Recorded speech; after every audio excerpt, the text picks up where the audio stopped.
Welcome to This Explainer. Today, we're going to do something I find absolutely fascinating.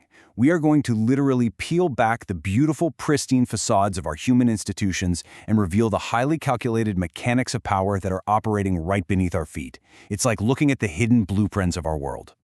So right off the bat, what do a glittering Austrian palace and a Danish elephant enclosure have in common?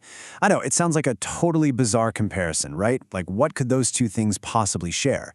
But as you'll see, both of these physical spaces, even though they're centuries and miles apart, are intentionally designed to dictate exactly who holds authority and who is rendered entirely invisible. So let's unpack this hidden logic behind the spaces we inhabit. Which brings us to Section 1, the power of hidden spaces. We're going to kick things off by exploring how architecture has historically been utilized not just for, shelter or beauty, but as a really sophisticated tool to physically and psychologically separate the rulers from the ruled. Check out this profound binary split. Rulers, opulence and light above ground, versus servants, earthiness and darkness below. When the novelist Emily Whedon was looking for architectural inspiration for her book Autocrator, she analyzed spaces exactly like this, like the ancient underground city of Derinkuyu in Turkey. Dating way back to 800 BCE, people literally hid in the soft earth. Over the centuries, this created this very real spatial narrative, where the marginalized and oppressed were rooted to the dark, gloomy earth down below, while the rulers got to inhabit this realm of light and opulence way up above. I mean, this wasn't just some practical building choice, it was a literal physical manifestation of social hierarchy. And actually, you can see this exact same dynamic today if you look at Vienna's hidden layers. When you walk through Vienna, obviously you see these gorgeous, postcard-perfect aristocratic neighborhoods. But directly beneath that surface, literally just out of sight, lies a completely concealed history. We're talking forgotten lives in slums, underground communities, and even the shadowy world of espionage. It's wild to think about, but the city is essentially two cities, the one meant to be seen and the one intentionally hidden away from the public gaze. All right, Section 2, Secrets of Schönbrunn Palace. Let's head to 18th century Austria to see how this dynamic gets built right into the private chambers of absolute monarchs. Now, Empress Maria Theresa is a perfect example of this. She embodies a really fascinating duality. On the surface, she presented this facade of a benevolent reformer, right? The enlightened mother of the nation who deeply cared for her subjects. But if we look at the subtext, historical analysis reveals she was very much a pragmatic absolutist. She held on to this deeply conservative belief in ruling by divine right, and her ultimate goal was always to maximize state power and secure her dynasty, without ever being questioned by the very people she ruled. So how did she pull this off? Well, to execute her political maneuvers without ever having to even look at the subjugated lower classes, Maria Theresa used something called the Chambre de Conspiration, or the round Chinese cabinet. Get this, it was equipped with a mechanical table de conspiration that would literally sink through a hole in the floor. Down in a circular room directly underneath, completely unseen servants would clear and reset the table and then send it right back up. It's basically architecture doing the heavy lifting of maintaining social dominance. The empress and her counselors could dine and plot away without ever having to acknowledge the servants working right beneath their feet. Moving on to Section 3, the zoo's colonial shadow. Because this theme of surface-level beauty, hiding a subtext of control, it extends far beyond private palaces and bleeds directly into our public institutions. If we track the historical evolution of the modern zoo, we uncover a pretty disturbing progression. Around 10,000 BC, it started with just trapping wild animals. By the 15th and 16th centuries, we see intercontinental exotic trade. Then, in the 18th century, we get these scientific menageries. But by the late 19th century, it took a really dark turn.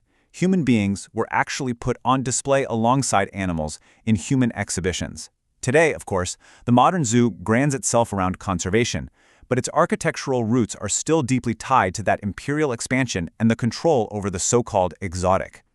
The crucial takeaway here is that these historical human exhibitions, like the ones that actually took place in Denmark, were a highly calculated exercise in power.